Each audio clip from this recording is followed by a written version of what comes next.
I want you to picture something. 60 people in a ballroom, crystal glasses raised, a birthday cake the size of a car, and a man standing at the microphone, my father looking right at me, smiling and saying into that silence, "You're not really mine. I just forgot to cross you out of the will." The room erupted. People laughed. Glasses clinked. Someone near the back actually whooped. And I stood there completely still with a folded sheet of paper in my purse that was worth $4 million. They had no idea what I had signed at 9 that morning. They had no idea what I had already done before I ever walked through those doors. What I did next is the only reason I'm telling you this story. But here is the part nobody talks about. I almost gave him everything. I almost handed Raymond Albright the one thing he had wanted his entire life. And I almost did it because, even at 34 years old, part of me was still that 8-year-old girl sitting in a folding chair, waiting to finally belong. Stay with me, because what happens in that ballroom will leave you speechless. My name is Sophie Fowler, and at 34, I learned what a single sheet of paper can cost a man. I was 5 when the Albrights took me home. I remember the smell of their car. I remember Diane holding my hand in both of hers like I was something she had been waiting a long time to hold. For a while, it was good. She bought me a yellow coat. She showed me off at the garden club. The women called me a gift. That was always the word.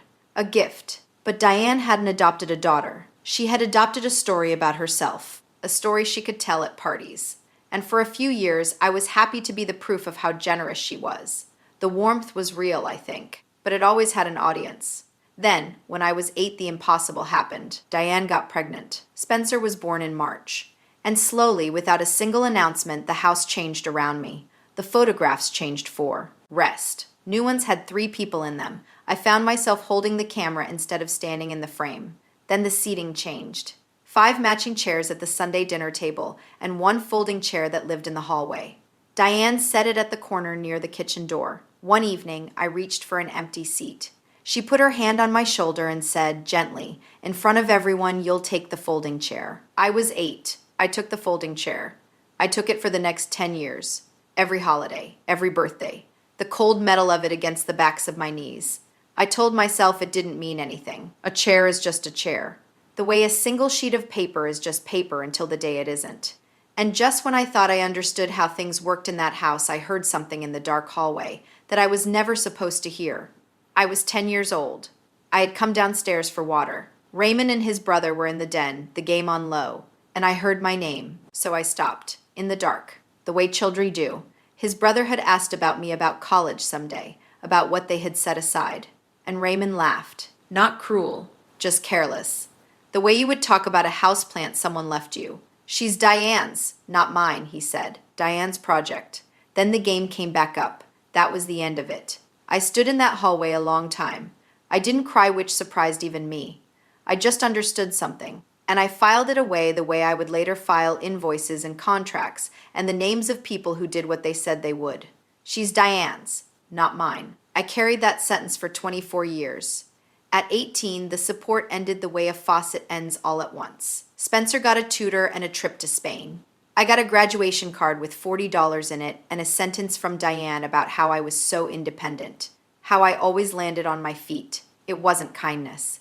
It was a discharge. So I packed 2 duffel bags and I left Briar Hollow. I got a job framing houses. I was the only woman on the crew for 2 years. I learned to swing a hammer all day and read blueprints all night. I learned that I liked building things that would outlast the people who built them. I stopped waiting for a seat at anyone's table. I started learning how to build tables. By 34, I employed 110 people. My company, Bright Frame, built net zero modular homes, the kind that cost less to heat in a Michigan winter than the electric bill on a single bad month. I had done it with no inheritance, no windfall, no rich uncle. Just years nobody applauded. And here is the part I am not proud of. With every good year, I sent the Albrights something. A Christmas basket, a check towards Spencer's car, a new furnace the winter Raymond mentioned twice that theirs was loud. I told myself I was being gracious. The truth is uglier and quieter than that. I had spent my whole life trying to buy a seat at a table that was never mine, and money with, as just the grown-up version of pulling out the folding chair without complaint.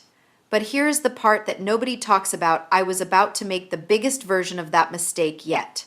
6 weeks before Raymond's 65th birthday, The invitation arrived. Heavy cream stock. My old name in Diane's careful handwriting, Sophie Albright. Never Fowler. They had never used Fowler.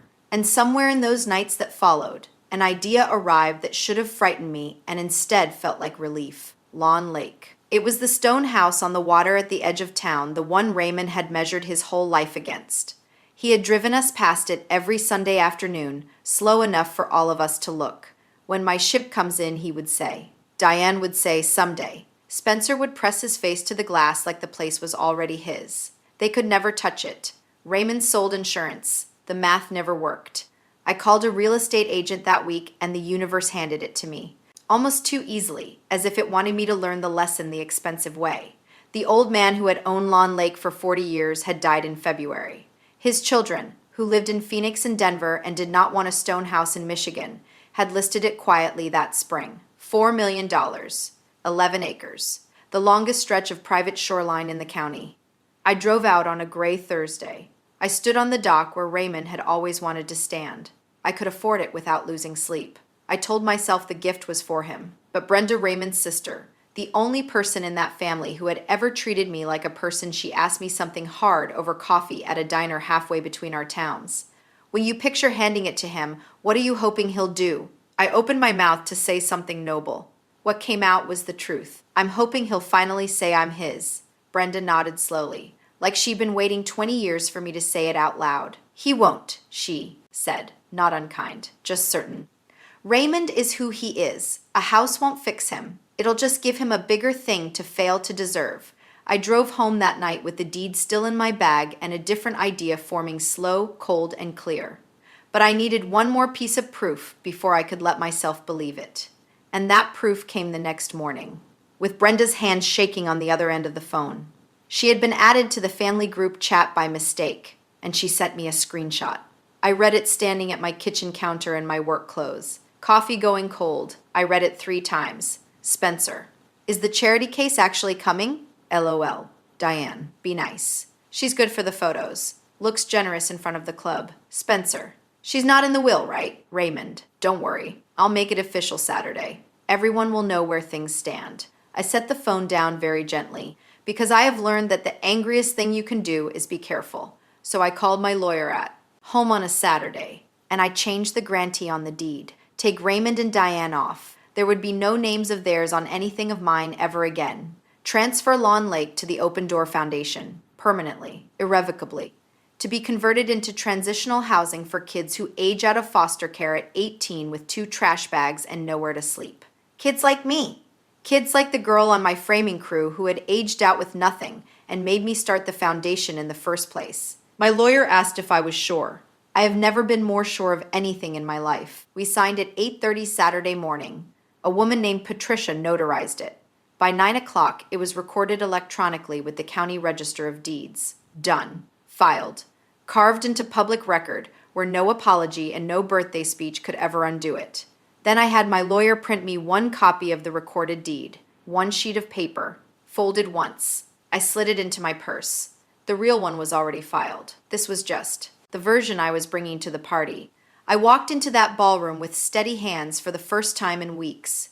When Raymond finally lifted his glass and said into the microphone, "You're not really mine. I just forgot to cross you out," 60 people laughed.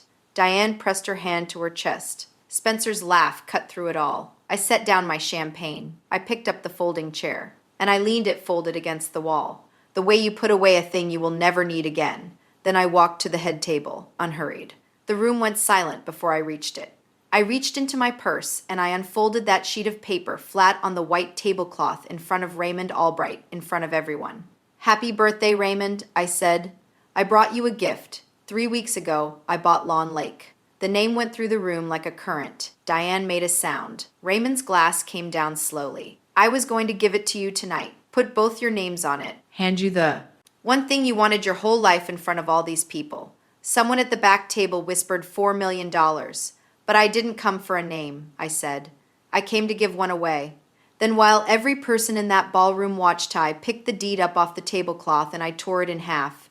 The sound of it was enormous in the silence. I tore it again and again, calm and unhurried until the paper was a small drift of pieces in my hand. Then I opened my fingers and let them fall onto the white linen in front of Raymond, scattered between his cake and his reading glasses. "That was a copy," I said. "The original was signed at 8:30 this morning, notarized, recorded with the county at 9. It is a matter of permanent public record, and it cannot be undone by anyone in this room, including me." I looked at him. Lawn Lake belongs to the Open Door Foundation now. It's being turned into a home for kids who age out of foster care at 18 with 2 garbage bags and nowhere to sleep. Kids like the one you took in for the photographs and then left in a folding chair for 26 years. They get the lake house, Raymond. They get the boathouse and the shoreline and the someday. And you get to read about it in the paper. Raymond reached out with both hands this 65-year-old man in his good suit, and he began gathering the torn pieces off the tablecloth. Clumsy, urgent. Fitting torn edges together like a man trying to rebuild something he had already broken. He read the words as they reassembled under his fingers.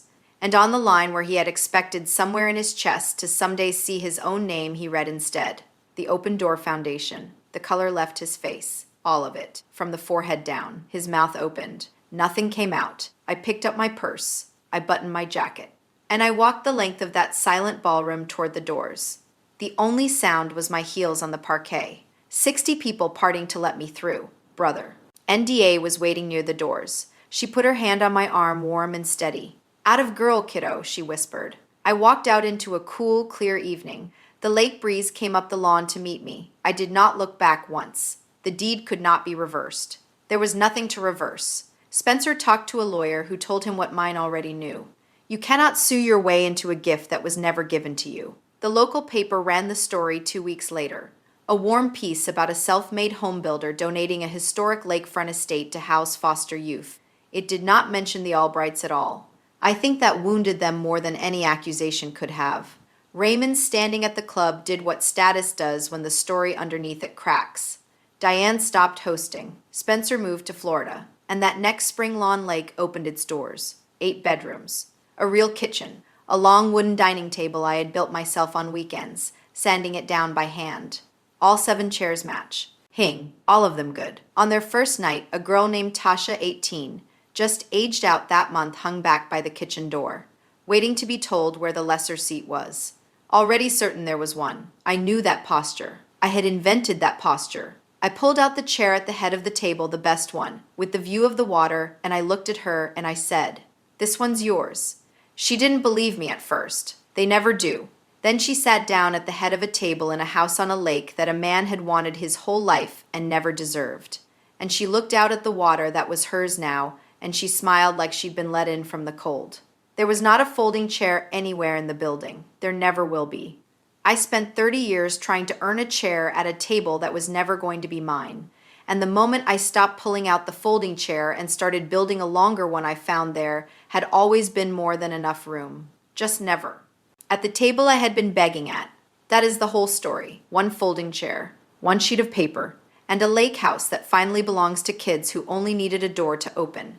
If this reminded you that you do not have to buy your way into anyone's love or sit small in a room that will not save you a seat, take that as your sign. Share it with someone who needs to hear it. Drop a comment. Hit subscribe, and I will see you in the next one.